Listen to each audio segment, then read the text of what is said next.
18h30 sur BFM Lyon, soyez les bienvenus si vous nous rejoignez. La suite de Bonsoir Lyon, votre journal dans un instant, mais d'abord vos conditions de circulation, c'est l'infotrafic. Votre programme avec Joe. Un déplacement à Lyon? Appelez Joe ou réservez en ligne dès maintenant.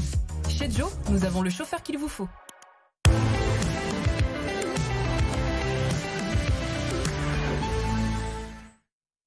Ça va un peu mieux sur les routes, une trentaine de kilomètres de bouchons cumulés, toujours des difficultés au niveau du périph', Villeurbanne, Bron, quelques ralentissements à signaler encore. Nos bons plans carburant, les stations parmi les moins chères du département, Francheville, Carrefour par exemple pour le samplon 98.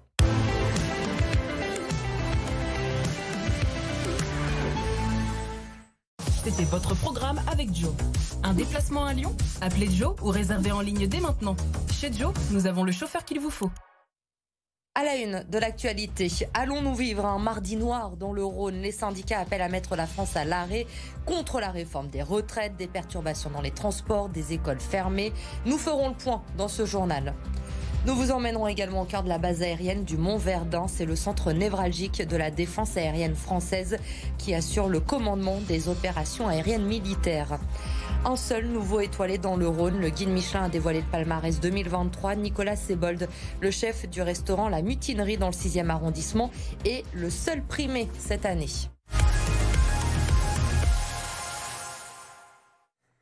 À quoi doit-on s'attendre demain dans le Rhône? 6e journée de mobilisation contre la réforme des retraites. L'intersyndicale appelle à passer à la vitesse supérieure avec des préavis de grève reconductibles. Cette fois à Lyon, la manifestation partira à 11h demain matin de la Manufacture des Tabacs.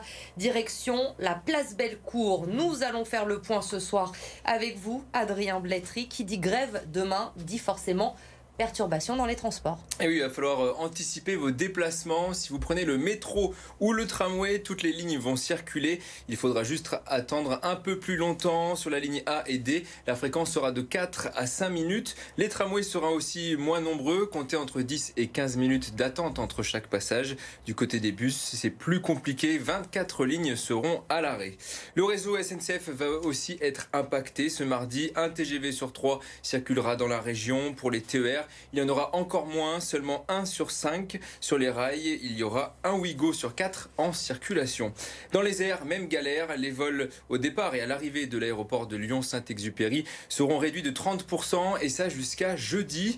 Sur la route, c'est peut-être l'endroit le plus sûr au final pour ne pas être bloqué. Les transports routiers n'ont pas prévu d'action pour le moment. Et la mobilisation devrait être forte également demain dans l'éducation nationale. Selon Force ouvrière, 75% des enseignants seront grévistes dans le premier degré. Sur les 900 écoles du Rhône, au moins 350 d'entre elles vont être impactées par la mobilisation et 103 seront fermées. Au niveau des lycées, une dizaine ne devraient pas ouvrir leurs portes demain. Les syndicats ont des difficultés à donner des chiffres précis par rapport au second degré puisque les enseignants ont jusqu'au dernier moment tout simplement pour se déclarer grévistes alors que dans les écoles primaires et maternelles, il faut s'y prendre 48 heures en avance. Merci Adrien pour ces précisions donc concernant cette journée de mobilisation demain. Dans le Rhône, dans les universités, la mobilisation a déjà commencé aujourd'hui. Ce matin, les campus de Lyon 2 et de Lyon 3 ont été bloqués.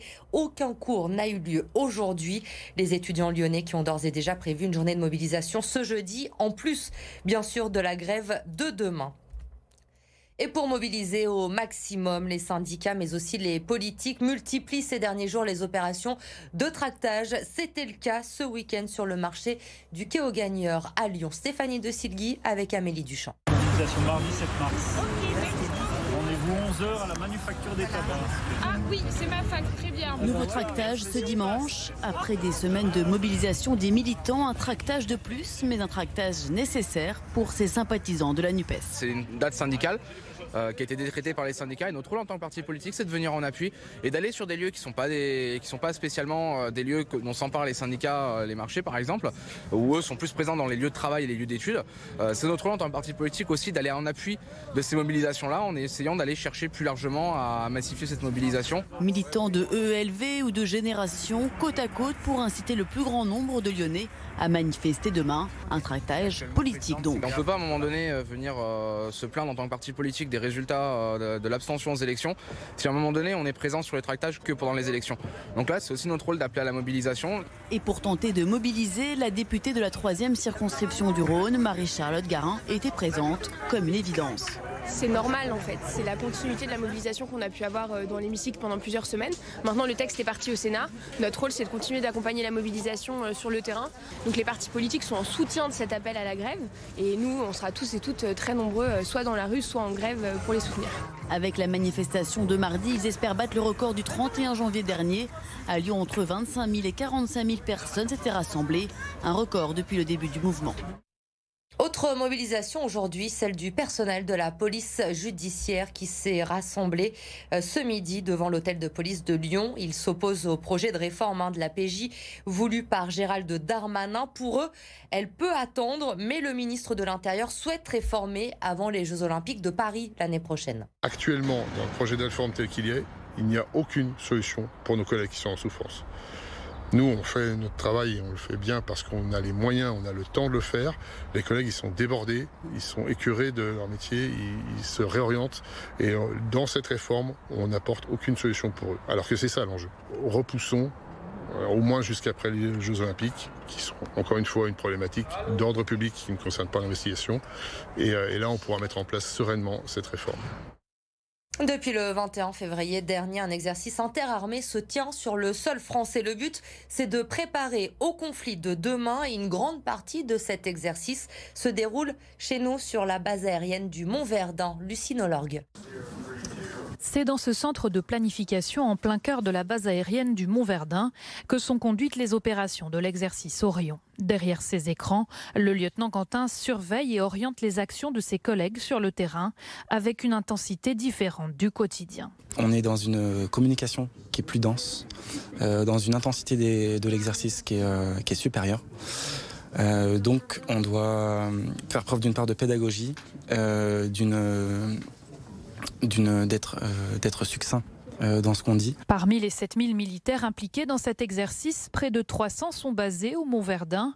Dans ce scénario, les troupes françaises viennent en aide à un pays fictif déstabilisé par des milices, elles-mêmes appuyées par un pays voisin qui possède des forces militaires similaires à la France. Un scénario inédit. Ça fait plusieurs dizaines d'années qu'un exercice d'une telle ampleur n'avait pas eu lieu. Il a été pensé il y a 3 ans. L'objectif, c'est de préparer les armées françaises aux conflictualités nouvelles, aux conflits de haute intensité, pour être prêtes lorsque cela pourrait nous être demandé. L'exercice Orion, qui a débuté le 23 février, doit durer jusqu'au 5 mai. Nous l'avons appris aujourd'hui, Gérard Pélisson est mort à l'âge de 91 ans. Le Lyonnais avait ouvert le premier Novotel en 1967 avant de créer le groupe Accor, 6e groupe hôtelier mondial aujourd'hui, présent dans 110 pays. Il avait quitté la direction en 1997 pour devenir coprésident du conseil de surveillance. Il est également à l'origine de l'Institut Paul Bocuse à Écully. Sa statue trône d'ailleurs à l'entrée aux côtés de Monsieur Paul. Gérard Pélisson avait un lien très fort avec Lyon. Il y était né. Le Sofitel Bellecour, pour lui, c'est un établissement où il revenait et voilà, il avait vraiment un attachement tout particulier pour cet établissement.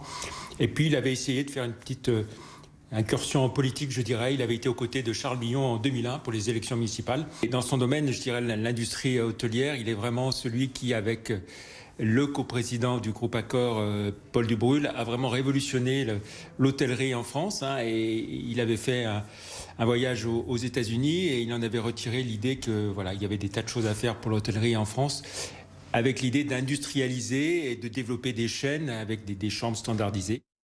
Le guide Michelin a dévoilé son palmarès 2023 aujourd'hui et le Rhône n'a eu qu'un chef primé cette année. Il s'agit de Nicolas Sebold, du restaurant La Mutinerie dans le 6e arrondissement. L'établissement qui a ouvert en 2018 décroche donc sa première étoile et rejoint les 20 autres restaurants étoilés du département.